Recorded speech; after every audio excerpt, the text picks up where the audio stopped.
Welcome to Blizzard Fire. We hope this video helps fire up your solution. You start by confirming your Mac OS version and signing in with your Apple ID so the App Store will let you download iMovie.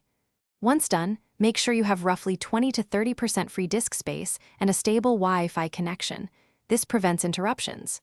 Next, open the App Store, search for iMovie, and click Get or Install. Doing this now initiates the download, so while it downloads, prepare any footage you plan to import and organize a folder for easy access. Once App Store begins downloading, watch progress in Launchpad and let the installer finish. Installations can pause if space or connectivity drops. After installation, open iMovie. The app will request permissions for photos, microphone, and camera. Grant them so imports and recordings work smoothly.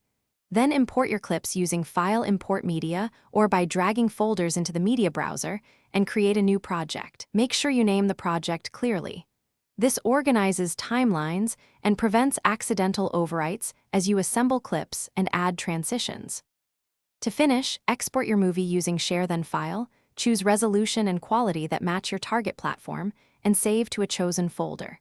If iMovie refuses to open or acts unstable, restart your Mac, check for Mac OS and iMovie updates, and if needed, delete and reinstall iMovie from the App Store.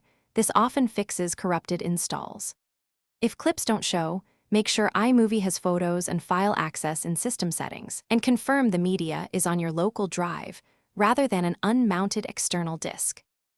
Thanks for watching. If you found this helpful, don't forget to like and subscribe.